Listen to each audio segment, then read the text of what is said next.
अस्सलाम वालेकुम, मैं हूं रेहान तारिक और आप देख रहे हैं दस्तक। अहम आईनी तरामीम के मिशन को पूरा करने के लिए हुकूमत सरगर्म है। आज पार्लियामान की राहदारी में गैर रस्मी गुफ्तगू करते हुए ख्वाजा आसिफ ने कहा कि कल कौमी असम्बली का इजलास बुलाया जा रहा है, जिस पर सहाफ़ी की जानिब से सवाल किया गया कि क्या कल के इजलास में आईनी तरामीम लाई जा रही हैं। ख्वाजा आसिफ ने जवाब दिया कि जी, कल इजलास में आईनी तरामीम पेश करेंगे। सहाफ़ी की जानिब से दूसरा सवाल किया गया कि क्या आईनी तरमीम के लिए नंबर्स पूरे हैं, जिस पर ख्वाजा आसिफ ने कहा कि जी, हमारे पास आईनी तरमीम के लिए नंबर्स पूरे हो चुके हैं। यानी हुकूमत ये दावा कर रही है कि उसके नंबर पूरे हैं और शायद ये अदलिया से मुताल्लिक आईनी तरामीम के लिए कल सेनेट और कौमी असम्बली का इजलास तलब कर लिया गया है, जिसमें अहम आईनी तरमीम पेश होगी। मीडिया रिपोर्ट्स के मुताबिक हुकूमती अरकान सेनेट और कौमी असम्बली को इस्लामाबाद में रहने की हिदायत कर दी गई है। हुकूमत ने आईनी तरामीम की पार्लियामान से मंजूरी की तैयारी कर ली है और ज़राए के मुताबिक अदलिया से मुताल्लिक आईनी तरामीम कल सेनेट और कौमी असम्बली में पेश होंगी। अब इस हवाले से आज सहाफ़ी ने वज़ीर कानून आज़म नज़ीर तारण से सवाल पूछा कि कल इजलास में आईनी तरामीम लाई जा रही है, जिस पर आज़म नज़ीर तारण ने जवाब दिया कि अभी हमें कि अपोजिशन के रहनुमा की फ़िक्र पड़ी है, यानी इजलास पर कोई क्लियर कट जवाब नहीं दे। अब एक तरफ ख्वाजा आसिफ कहते हैं कि हुकूमत आईनी तरमीम लाने जा रही है, जबकि दूसरी जानिब वज़ीर कानून इस मामले पर हिचकिचाहट का शिकार दिखाई देते हैं। बहरहाल हुकूमत ये दावा कर रही है कि उसने नंबर गेम पूरी कर ली है, लेकिन इस अहम आईनी तरमीम के लिए हुकूमत को JUIFA की हिमायत दरकार है। लेकिन JUIFA ने हुकूमत से इस मामले पर हाथ खींच लिया है।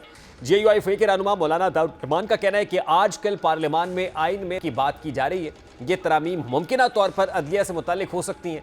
जमीयत उलमा इस्लाम ने अदलिया से मुताल्लिक तरमीम में वोट ना करने का फैसला किया और इस हवाले से जो सेनेट में JUIFA के पार्लियामानी लीडर मौलाना अताउर रहमान हैं, उन्होंने पार्टी सेनेटर्स को मरासला लिखकर फैसले से आगाह कर दिया है। मरासले में कहा गया है कि आजकल पार्लियामान में दस्तूर में तरामीम की बात की जा रही है। ये तरामीम मुमकिना तौर पर अदलिया से मुताल्लिक हो सकती हैं। इन तरामीम को अभी तक पब्लिक नहीं किया गया, लिहाजा हतमी तौर पर इस बारे में कुछ कहना मुमकिन नहीं है। जमाती फैसले के मुताबिक बगैर इजाज़त तहरीरी किसी दस्तूरी तरमीम के हवाले से वोट नहीं करेंगे। पार्लियामानी लीडर ने अपने मरासले में कहा कि यह तहरीर दस्तूर की दफ़ा 63A के तहत समझी जाए। अब अगर JUIFA राजी ना हुई तो हुकूमत की सारी गेम पर पानी फिर सकता है। मौलाना ने भी मुजव्वज़ा आईनी तरामीम पर एक तरह से मुखालिफत करते हुए कहा कि हम इस फिक्र में लगे हुए हैं कि चीफ जस्टिस को एक्सटेंशन कैसे देनी है। कल को पार्लियामान भी कह सकती है कि हमारी मुद्दत में भी तौसी की जाए। हमारे यहाँ इदारे और इदारों के बड़े वो अपने एक्सटेंशन के लिए फिक्रमंद हैं, अपने इदारों की इस्लाह और तक़वियत के लिए फिक्रमंद नहीं है। एक्सटेंशन का अमल अगर फौज के अंदर है तब भी गलत है, अगर अदलिया के अंदर है तब भी गलत है, अगर सिविल ब्यूरोक्रेसी के अंदर है तब भी गलत। ये तो कल पार्लियामेंट भी मुतालबा कर सकता है कि 5 साल के बाद हमें भी 5 साल की एक्सटेंशन दी जाए। पार्लियामेंट तो सुप्रीम है, उसको तो बदरजा औला हक हासिल होगा। अब आईनी तरमीम के लिए कौमी असम्बली और सेनेट में मौलाना फजल रहमान की हिमायत इंतहाई अहमियत की हामिल बन चुकी है। कौमी असम्बली में हुक्मरान इत्तेहाद की बात करें तो कौमी असम्बली में मुस्लिम लीग नून की कुल नशस्तें 111, पीपल्स पार्टी 68, MQM 21, मुस्लिम लीग काफ 5, IPP 4, बलूचिस्तान अवामी पार्टी 1, नेशनल पार्टी 1, पाकिस्तान मुस्लिम लीग ज़िया की 1 नशस्त है, जो कुल मिलाकर 212 बनती हैं। अगर इनमें मौलाना फजल रहमान की 8 नशस्तें और 4 आज़ाद उम्मीदवार मिला लिए जाएँ तो यहाँ हुकूमत को 224 अराकीन की हिमायत हासिल हो जाएगी, यानी कौमी असम्बली में हुकूमत को 2/3 अक्सरियत मिल जाएगी। फिर इसी तरह सेनेट की नंबर गेम को देखें तो सेनेट में पीपल्स पार्टी की 24, मुस्लिम लीग नून की 19, बलूचिस्तान अवामी पार्टी की 4, MQM की 3, नेशनल पार्टी 1 और 2 आज़ाद उम्मीदवारों की नशस्तें मिलाकर कुल 53 नशस्तें बनती हैं। अगर JUIFA के 5 अराकीन और काफ लीग के 1 और ANP के 3 और 4 आज़ाद उम्मीदवार मिल जाए तो ये कुल 66 नशस्तें बनती हैं और आईनी तरमीम के लिए सेनेट में 64 वोट चाहिए होते हैं जो हुकूमत को मिल सकते हैं। अब एक तरफ हुकूमत जजेस की मुद्दत मुलाफे के लिए कोशा है, तो वहीं तहरीक इंसाफ की ये कोशिश है कि आईनी तरमीम को किसी तरीके से मंजूर होने से रोका जाए। बैरिस्टर गौहर कहते हैं कि मैंने चीफ जस्टिस काजी फायजीसा से कहा कि एक्सटेंशन ना ले। बैरिस्टर गौहर इस हवाले से क्या कहते हैं, जरा उसकी एक झलक आपके सामने रखता हूं। हमने अगर आगे बढ़ना है, ये सख्तियां कम करनी है, ये तनाव कम करना है, इस मुल्क को बेहतर करना है कि इसके लिए पर्सन स्पेसिफिक लेजिस्लेशन ना करें। आज मैंने सबसे पहले ये कहा है कि काजी फाइसा साहब से रिक्वेस्ट की है कि आप भी ये ट्रेंड सेट कर ले। आपको जो भी एक्सटेंशन दे, आपके लिए जो भी लेजिस्लेशन करे, मरकज आप ही है, अदलिया से आप इब्तिदा करें, कोई करे न करे। आज हमकी तवक्को है कि आज ही आप ऐलान करेंगे, प्रेस करेंगे कि एक्सटेंशन जिस भी फॉर्म में हो, चाहे जजिस की मुद्दत बढ़ाने में हो या अदरवाइज, आप नहीं लेंगे।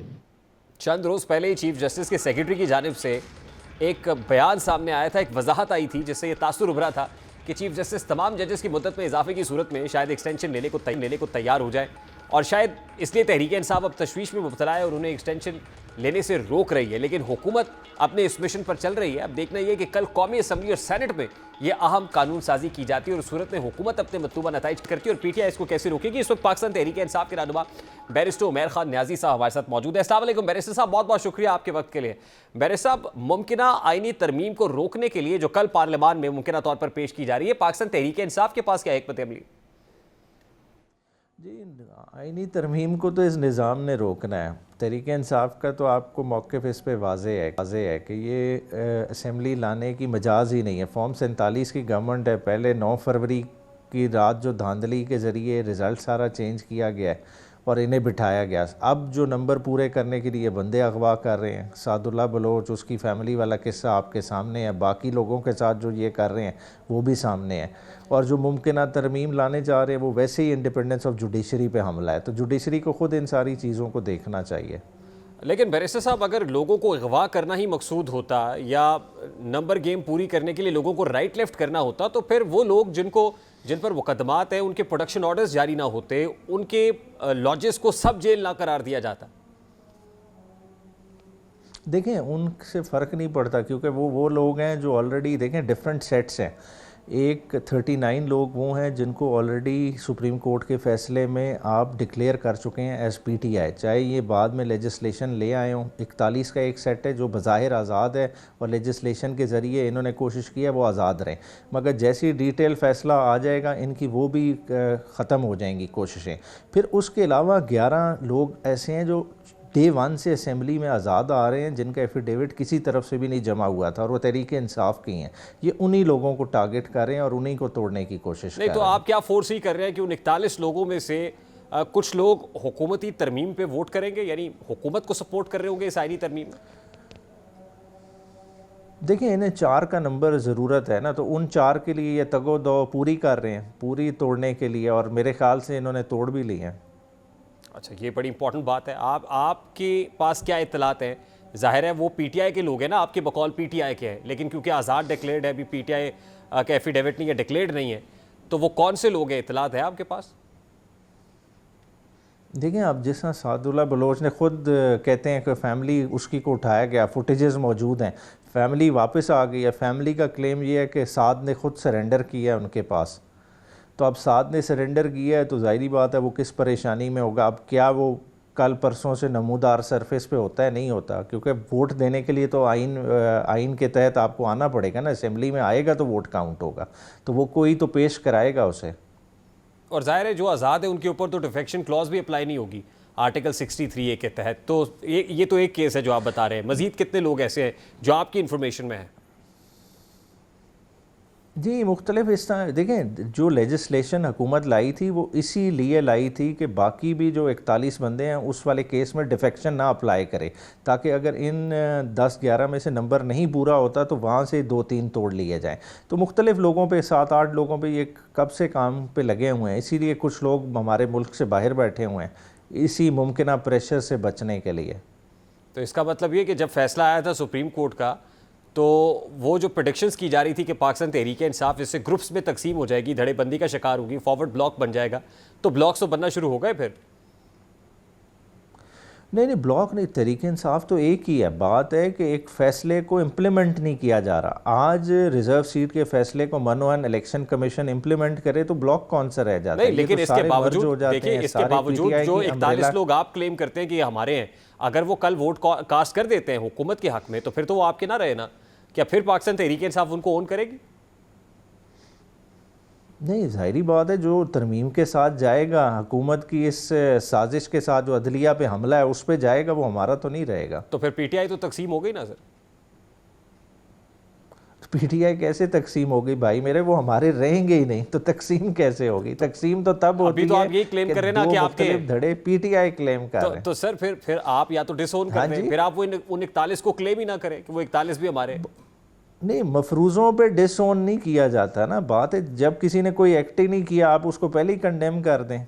एक्ट करेगा तो उसका कंडेम करेंगे ना। But you are well informed as per your sources. आप कह रहे हैं कि Sadullah Baloch is one of them, फिर आप 3-4 का नंबर भी दे रहे हैं कि ये 4-5 लोग ऐसे हैं जो नहीं, तोड़ लिया मैं तो हुकूमत आप ने। उनकी ज्यादती हाईलाइट कर रहा हूँ ना कि एक अमेंडमेंट करने के लिए आप किस हद तक जा सकते हैं। आप चार दीवारी को पामाल कर रहे हैं, आप इसी असेंबली पे हमला करते हैं, खाली किस लिए कि आपने एक आईनी तरमीम करानी है। आप अपने ही घर को गिराने पे लगे हुए हैं, किस लिए? आपका तवज्जो किधर होनी चाहिए थी? मिलिटेंसी को कंट्रोल करने के लिए, इकॉनमी को ठीक करने के लिए, मगर आप किसको ठीक करने पे लगे हैं? आप तरीके इंसाफ को ठीक करने पे लगे तो हुए हैं। बैरिस्टर साहब, कल का दिन तो फिर बड़ा इंपॉर्टेंट है, इसमें तो बड़े बड़े चेहरे बेनकाब हो जाएंगे, एक्सपोज हो जाएंगे। हाँ जी, नहीं देखिए, बड़ा, मैं कहता हूँ मुल्क के लिए बड़ा ही एक अहम दिन होगा कि आपको पता चलेगा कि आप वाकई हकीकी जमहूरियत हैं नहीं है, आप किस डगर पे जा रहे हैं। आप बेसिकली जो एक अनडिक्लेयर्ड मार्शल लॉ की कैफियत है वो सारों के सामने खुल के सामने आ जाएगी। अच्छा, अब देखिए, मामला शायद नेशनल असम्बली के लिए, नेशनल असम्बली में इतना मुश्किल ना हो हुकूमत के लिए जितना सेनेट के अंदर है। तो सेनेट की क्या पोजीशन है इस वक्त? सेनेट से मुतालिक आपके पास क्या इत्तलात है? सर सेनेट, आपने सर कल आपने मौलाना फजल रहमान साहब की तकरीर सुनी होगी। जी। अगर आप उनके तकरीर के खदो खाल पे जाएं तो जो मुझे समझ आया है, उन्होंने बड़ा क्लैरिटी के साथ कहा कि वो एक्सटेंशन के हक़ में नहीं है। ठीक है, अगर एक्सटेंशन वाली चीज़ को माइनस कर लेते हैं और हुकूमत उनके बाकी दिए हुए खदो खाल पे चल रही है, जो कि मुझे लगता है कि शायद उसी पे वर्किंग हो रही होगी, तो सेनेट का फिर मसला नहीं रहेगा। फिर मौलाना फजल रहमान नेचुरली हुकूमत को सपोर्ट कर रहे होंगे, तो फिर ये जो आईनी तरमीम है, अगर वो उसमें एक्सटेंशन का कंपोनेंट नहीं है तो फिर इस आईनी तरमीम का क्या फ़ायदा? आप मतलब हुकूमत, और आप भी यही क्लेम करते हैं कि हुकूमत किसी एक पर्सन स्पेसिफिक, किसी एक को एक्सटेंशन देने के लिए कर रही। नहीं, अब देखें ओवरऑल जो प्रॉब्लम क्या है, देखिए अगर आप थोड़ा सा हम ठंडे दिमाग से सोचें कि एक 8 फरवरी का इलेक्शन डिस्प्यूटेड तरीन इलेक्शन है, 180 दिन की टाइमलाइन गुजर गई है, जितनी इलेक्शन पटिशन्स हैं उनका आज तक फ़ैसला नहीं हुआ, मैंडेटेड डिस्प्यूटेड चल रहा है, और करना क्या चाह रहे हैं उस डिस्प्यूटेड मैंडेट के साथ कि आइन के खदो खाल चेंज कर रहे हैं, और इसलिए चेंज कर रहे हैं कि अदलिया को किसी तरह से कंट्रोल किया जा सके। जो अदलिया की आज़ादी है कि अदलिया में कोई चीफ जस्टिस खुद से नहीं लगाता, खुद ऑटोमेटिक एक प्रोसेस है, खुद उभर के आता है। उस चीज़ को आप ताबे किसके करना चाह रहे हैं? वज़ीर आज़म या किसी कमेटी के ताबे करना चाह रहे हैं कि वो पिक एंड चूज़ करे कि अदलिया का सरबराह कौन होगा। जब ऐसे मामलात हो जाएंगे तो अदलिया तो एक झेली अदारा बन जाएगा, पार्लियामेंट का या गवर्नमेंट का, तो ऐसे मामलात कैसे चलेंगे? खुद आप ये कह रहे हैं ये चीफ जस्टिस की एक्सटेंशन वाले मामले से ज़्यादा ये पिक एंड चूज़ का मामला है, यानी ये फैसला हो गया कि जस्टिस काजी फायजीसा को एक्सटेंशन नहीं देनी, जो एज पर यू सेड, बल्कि ये होगा कि 5 लोगों का को पैनल आएगा और हुकूमत उसमें से पिक करेगी कि who should be the chief justice, जिस तरह chief of the army staff की अपॉइंटमेंट होती है। आप ये फोर्सी कर रहे हैं? अगर मौलाना वाली लाइन लें, बिल्कुल मैं यही फोर्सी कर रहा हूँ। तो फिर तो मौलाना फजल रहमान साहब इसको सपोर्ट करने जा रहे होंगे इस आईनी तरमीम को। हाँ जी, तो वो करने जा रहे होंगे तो ये उनका फैसला होगा, मगर मैं जो बात की है कि देखें उस चीज़ पे सोचना है, क्या हमारी आइन की स्कीम ऑफ थिंग्स में अदलिया एक क्या झेली इदारा है? क्या आप उसको झेली इदारा बना सकते हैं? तो ये चीज़ें तो चैलेंज होनी है। केपी गवर्नमेंट भी इस अमेंडमेंट को चैलेंज करेगी, लॉयर्स बॉडीज़ भी चैलेंज करेगी, पीटीआई भी चैलेंज करेगी, तो मैं नहीं समझता ये वाली अमेंडमेंट सस्टेन कर सकेगी। नहीं, लेकिन आप क्योंकि लॉ फ्रेटर्निटी से भी हैं, तो क्या जुडिशरी जो है वो इस तरह की किसी कॉन्स्टिट्यूशनल अमेंडमेंट को स्ट्राइक डाउन कर सकती? जी बिल्कुल कर सकती है। 18वीं तरमीम में भी तो केस नहीं गया था। बात है आर्टिकल 239 में भी लिखा हुआ है, मगर उसके अलावा जो जूरिस्प्रूडेंस सेटल हो चुकी है इस वक्त मुल्क की, उसमें आईनी तरमीम चैलेंज हो सकती है despite the restrictions provided under article 239। But for that you need to see the composition कि सुप्रीम कोर्ट ऑफ पाकिस्तान के अपने अंदर इस वक्त कॉम्पोजिशन, क्या वो सुप्रीम कोर्ट इसमें तकसीम हो जाती है या यूनानिमसली खड़ी हो जाती है और उसको रिस्पॉन्ड रिटेलिएट करती है? देखें इसमें मेरा जो अपना फ्रैंकली पूछे ना, अदलिया का जब अपना मामला आएगा ना, उसको ये एक इदारे की तरह लेंगे, उनके ऊपर एक हमला है, उनकी आज़ादी पे कदगन लगाई जा रही है, तो उसमें अदलिया एक डिफरेंट तरीके से रिस्पॉन्ड करेगी।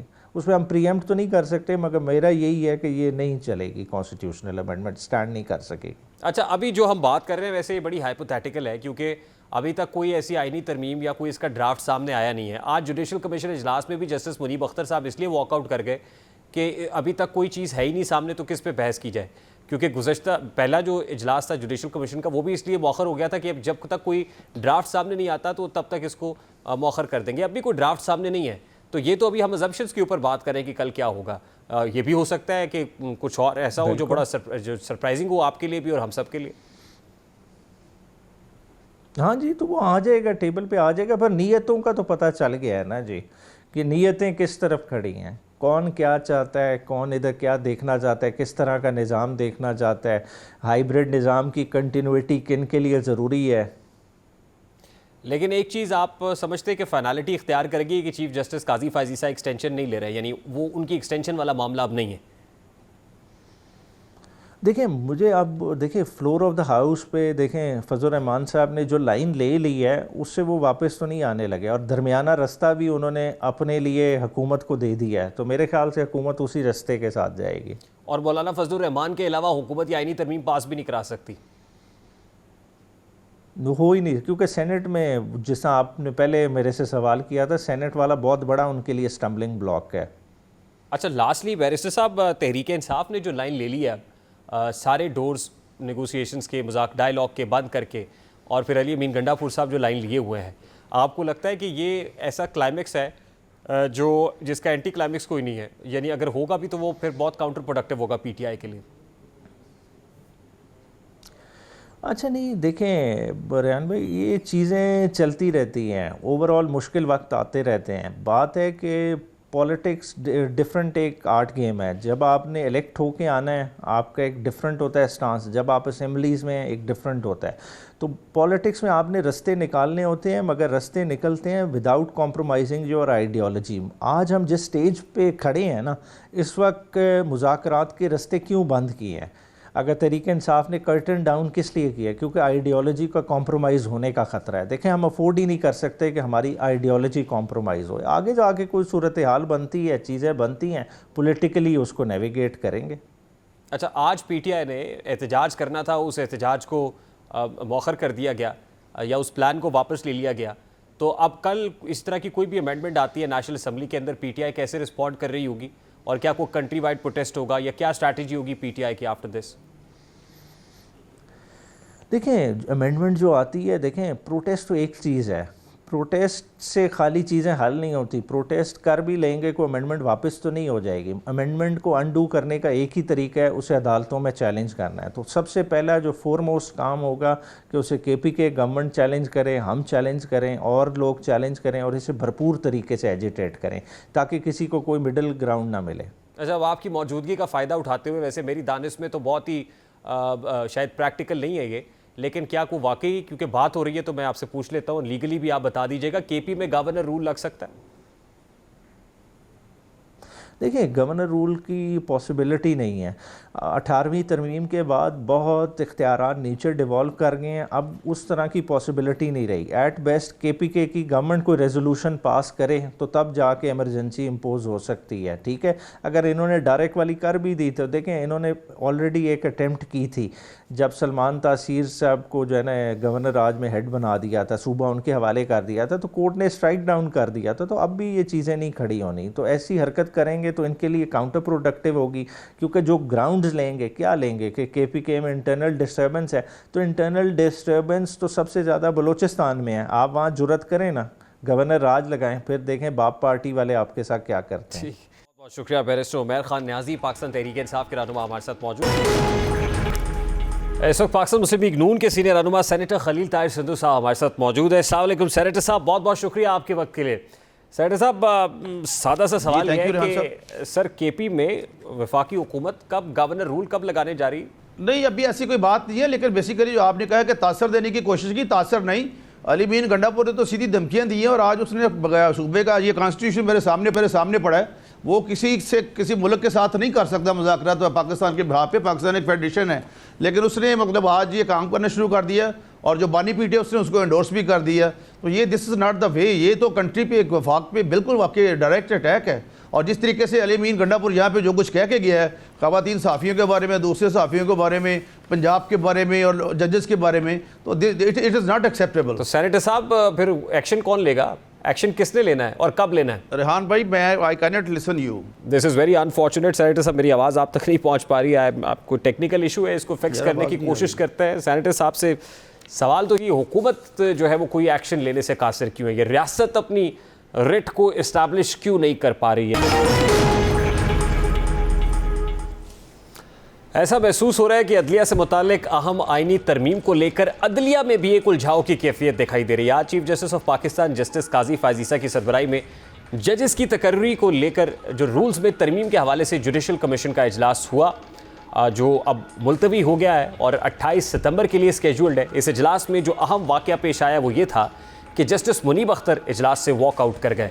मीडिया रिपोर्ट्स के मुताबिक जस्टिस मुनीब अख्तर ने जुडिशल कमीशन इजलास मौखर करने की तजवीज़ दी, जिस पर कमीशन ने इजलास मौखर करने की तजवीज़ से इख्तलाफ किया, तो justice Munib Akhtar judicial commission के इजलास से वॉकआउट कर गए। ज़राए के मुताबिक जुडिशल कमीशन इजलास में वक्फे से पहले जस्टिस मुनीब अख्तर और अटॉर्नी जनरल के दरमियान मुकालमा हुआ।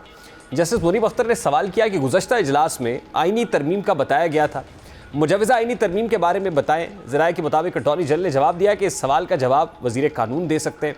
जुडिशल कमीशन को ये सवाल पूछने का इख्तियार नहीं, जुडिशल कमीशन हुकूमत से ये नहीं पूछ सकता। ज़राए का बताना है कि अटॉर्नी जनरल के जवाब के बाद जस्टिस मुनीब अख्तर इजलास से उठकर चले गए। अब जस्टिस मुनीब अख्तर का इजलास से उठकर जाने पर बहुत सारे सवाल उठ रहा है कि क्या अदलिया के हवाले से जो अहम आईनी तरमीम होने जा रही है उनमें जजेस का आपस में इत्तफाक नहीं है। ख़ासतौर पर जजेस की मुद्दत मुलाजमत में इजाफे के हवाले से आईनी तरमीम पर अगर जजेस का इत्तफाक सामने नहीं आता तो यह आईनी तरमीम अगर चैलेंज होती है तो मुमकिन तौर पर सुप्रीम कोर्ट इस हवाले से जो फैसला है वो बड़ा दिलचस्प कर सकती है, क्योंकि पाकिस्तान तहरीक इंसाफ तो ये कह रही है कि कोई भी कॉन्स्टिट्यूशनल अमेंडमेंट अगर जुडिशरी से मुताल्लिक हुकूमत करना चाहती है तो उसको चैलेंज करने का इस्तेहकाक हमारे पास होगा, और सुप्रीम कोर्ट के पास ये इस्तेहकाक है, वो उसको स्ट्राइक डाउन कर सकती है। लेकिन वो उसी वक्त होगा जब सुप्रीम कोर्ट ऑफ पाकिस्तान के अंदर से उसके खिलाफ उठने वाली आवाज़ें या कोई ऐसा यूनानिमसली सुप्रीम कोर्ट उस पर रिस्पॉन्ड कर रही होगी। लेकिन आज के जुडिशल कमीशन इजलास से लगता यह है कि वहाँ पर भी डिवाइड मौजूद है, तफरीक मौजूद है। तो कल का दिन बड़ा अहम होगा, कल और परसों, क्योंकि 2 रोज़ किसी भी वक्त हुकूमत आईनी तरमीम पेश कर सकती है। अब देखना यह है कि इस पर अपोजिशन कैसे रिस्पॉन्ड करती है और फिर जुडिशरी जिस मुताल्लिक ये तरमीम होने जा रही हैं वो बतौर इदारा इस पर कैसे रिस्पॉन्ड करता है। प्रोग्राम का वक्त अपने इख्तिताम को पहुँचा, आपसे मुलाकात होगी इंशाअल्लाह अगले हफ्ते। अपना रखिए ख्याल, अल्लाह हाफ़िज़।